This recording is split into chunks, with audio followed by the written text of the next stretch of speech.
Hi YouTube. So today we're in my bathroom because I just felt I had to just speak about the film. Ugh.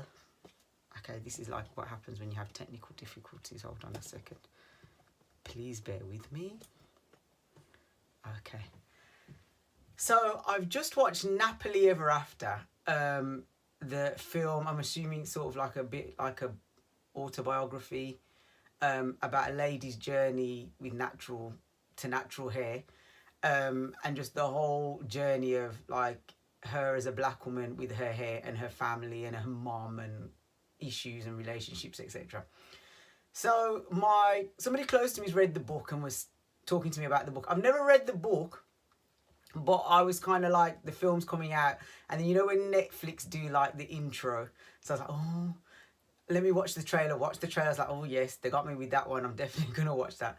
So it came out on Friday, and then I watched it last night after just chilled out on the sofa and watched it.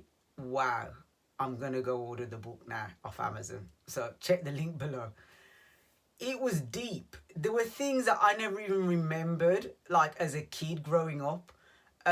I remember always, I went from sort of growing up in like a black area to a white area. And I remember kind of like always feeling like, when can I get a perm? When can I get a relaxer? I remember feeling like my natural hair was never acceptable before. And it was sort of like everywhere you looked around you, it was only kind of like kids who were like younger than you. So I'm talking about like age 10 now, 9, 10. You look around at kids sort of younger than you or the same age as you had natural hair, but then there was always one whose mom used to straighten their hair, and everybody's like, oh, look at her hair, look how it moves, it bounces. She can put it in one ponytail instead of having like 10 ponytails because your hair is not long enough or it's too stretchy or whatever.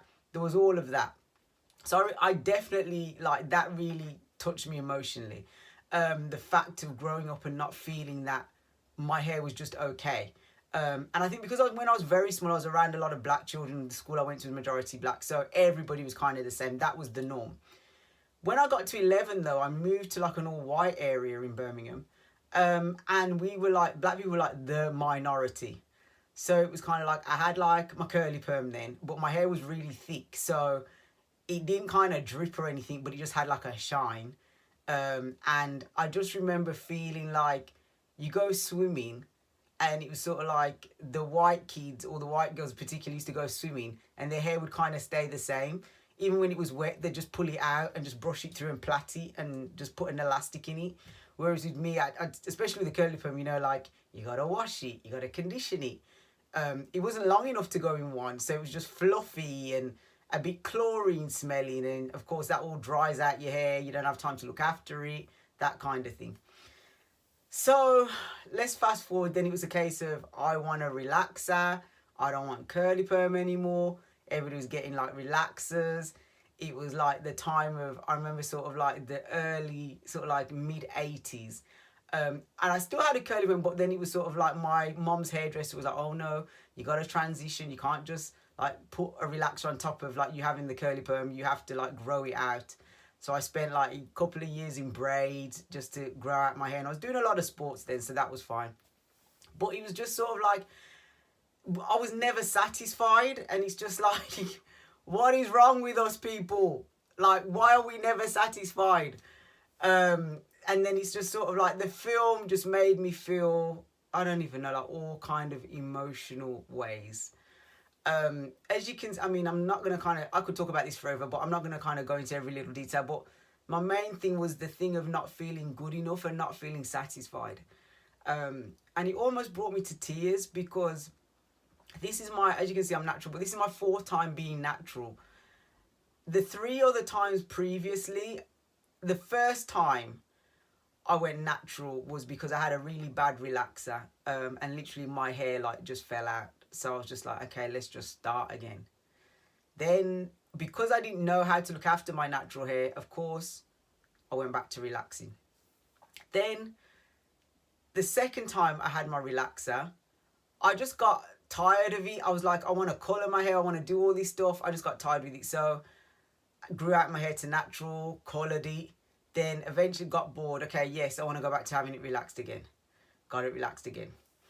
The third time I relaxed my hair was like, I didn't relax it as often. Like I had like the other times before, I was like crazy. Like every little regrowth I was relaxing. The third time I relaxed my hair grew a lot because I was only relaxing it like once or twice a year. And I decided to go natural after watching Good Hair.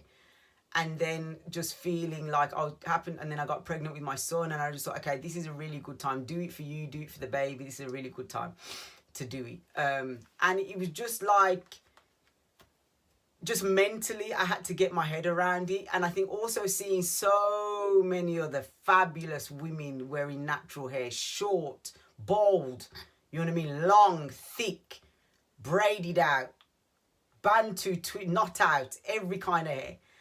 And I think that's the really important thing, is that weave, no weave, relaxed or not relaxed. My thing is like, healthy hair is healthy hair. So no matter how it is, as long as it's healthy, I don't care. Also, as long as you're happy, like who's to say that our hair isn't good, or it's you got good hair and you ain't got good hair and that hair looks nice and go get your hair don't look done. Like who's to say that?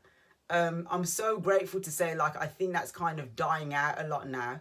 And I'm glad that us as black women feel like, yes, we have choices. Yes, you can make a choice. It's up to you. You want to wear weave today, wear weave today. You will see me wearing wigs. I will be wearing the straightest bob you have ever seen. But then the next day, you will see me back curly again. Because it depends what I'm doing and just how I'm feeling. And I'm so grateful to have that choice. Also, I've got a daughter. She's 15. She's never relaxed her hair or anything. She's had her hair straightened a couple of times. Her hair is like halfway down her back. And it's sort of like, we treasure that. But I just want her to feel confident and happy in how she is. And I think that's how we should all feel. No matter how we are or how we look, we need to feel confident. We need to be happy in who we are. You know, it's sort of like, I've spent a lot of time around like white women, Arab women, Asian women, Chinese women. Like Chinese women, they're all trying to like get curls. Because obviously their hair's, like a lot of them, their hair's straight. They want to get curls, they want to get body. Then you've got kind of like blonde women. Blonde women, they've got to be dealing with their roots. Oh, I've got to get my roots, and I'm going to, you know, my hair's so dry, can't go in the sea. So we all have our own different things, but I think let's all just be honest and say, this is how my hair is. This is how I feel about my hair, and try and educate ourselves. You know what I mean? If you have problems, reach out. There's social media, there's YouTube, there's so many different ways you can find out about yourself. And just find other people like you as well. I think that's so important. So I'm going to put the links below. Watch the film.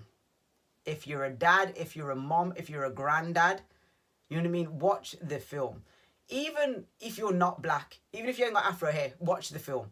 Because it will give you an insight into a different lifestyle. It will give you an insight into a different mental state, a different way of thinking. And the film, to me, the most beautiful thing about the film was the self-awareness. We have to be self-aware. We've got to know what we like, what we don't like. And I will be honest with you, I've had relaxed, I've had natural hair. This is my 4th time doing it, but this has been my most successful time doing it. So I've been fully natural for like 4.5 years. And I just I've just embraced my curls. Yes, my edges are curly. Yes, they will frizz. Yes, my hair takes longer to wash. But this is just how it is. You know, like you got to be kind of like a bit patient and just a bit chilled out about it. It's hair at the end of the day. It's not such a big thing. The last thing I just wanted to say was I spent a wonderful afternoon in the summer with a group of ladies. I'd met a couple of them before, but I got an introduction through a friend. And there was a lady there who had a daughter, and her daughter was very cute and very pretty. And we were all like, oh, she's so cute, she's so cute. And this lady said, oh, she's always going on about her hair. So this lady had quite short, like a pixie cut, a black lady, and she was like, oh, she's always going on about her hair.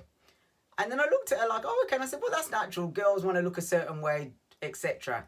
And she was like, yes, but she said, well, when I grew up, we all had short hair.